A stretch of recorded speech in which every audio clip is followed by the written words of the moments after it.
You've shifted gears to kind of focus on some optimism here at a tough time for the industry, focusing on not just, the trouble in the pricing here, but as prices go down, jobs start to dry up. So you launched a new company here that really focuses on those jobs, and I'm curious as to how many you're actually seeing.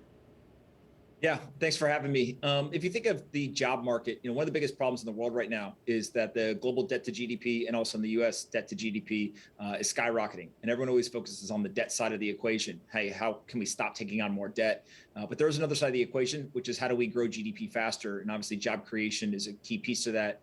And so our idea 18 months ago was basically just how do we get the best people in the world working on the fastest economic sector from a speed and growth standpoint. And that tends to be the Bitcoin and crypto industry. Now, of course, as market prices go down, Bitcoin's drawn down 70% since about November of last year.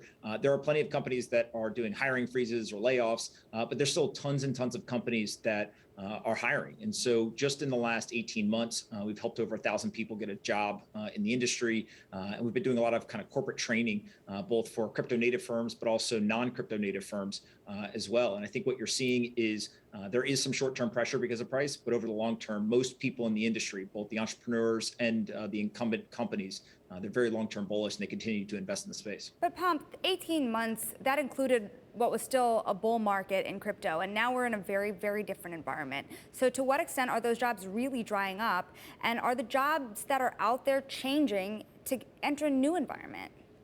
It's a great question. If you think about that 1,000 people that we've helped get a job, 400 of them or so was last year. So in some way, actually, we've seen it pick up. And what you're seeing is there's still a lot of venture capital that's being invested in the space. There's a lot of companies that now are hitting kind of scaling. They were started over the last 2 years. Now they've kind of found product market fit and they begin to actually hire and kind of step on the gas. And then the other thing that you have to remember as well is that there's just so many companies that are getting started.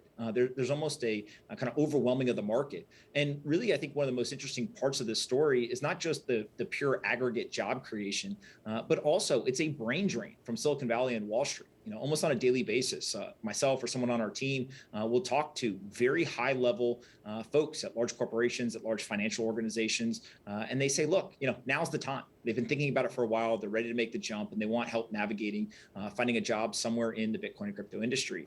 And so I don't think that necessarily job creation is slowing down. I think it's just kind of shifting between different types of companies. NFTs were really, really hot in Q3 last year.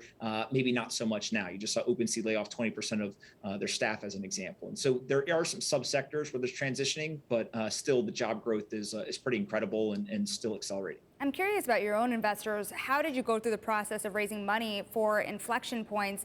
Why is Peter Thiel interested in the future here of more jobs in crypto? And is he invested anywhere else that you know of to promote the industry?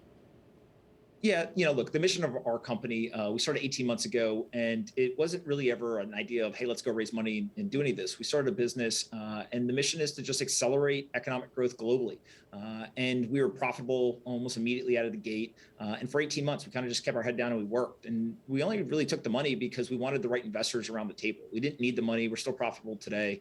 But it was an idea of how do we get people who have tons more experience. And so when you look through the entire cap table, what you find is these are investors who are highly sophisticated. They've got tons of experience. They've built large companies before. They've invested in plenty of others that have scaled aggressively. And many of them are very big proponents of the Bitcoin and crypto industry. You mentioned Peter Thiel. He obviously spoke at the Bitcoin conference. He's been a Bitcoin investor for a long time. There's folks like former Allergan CEO Brent Saunders. And then there's folks that are large family offices, Fit Down Capital, or you look at somebody like an XYZ fund, top 10 on the Forbes Midas list for seed investors. Like these are real investors who understand infrastructure is a key piece to investing in a new sector. And while most companies focus on building software infrastructure like exchanges, wallets, data providers, people is a very key piece to it. And we think that we can build out a niche there and really scale. I know you tend to take the positive view on things, but there's a lot of talk out there about projects that just might not make it through this crypto winter. What types of projects are you most concerned about? Are there tokens that are worth shying away from? Yeah, pretty much all of them for the most part. I think that even if you talk to people who are big proponents of the industry, they'd say the same thing.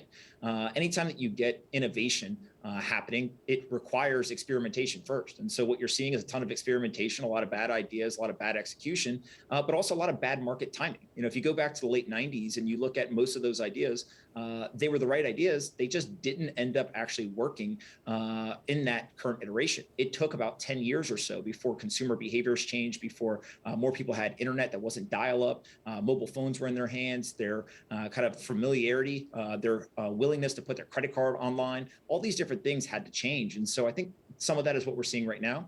But one thing is very clear. There's over 150 million people around the world that hold Bitcoin. And I think that Bitcoin has crossed over from something that people look at as an experiment or could possibly be valuable. And I think now what you're seeing, especially given the backdrop of the undisciplined monetary and fiscal policy, is that Bitcoin has now broken out. It's separated itself. It is different than most of the experimentation of other things. And there's a lot of folks on Wall Street and in Silicon Valley and then across the world that say Bitcoin is here to stay. And I tend to agree with them.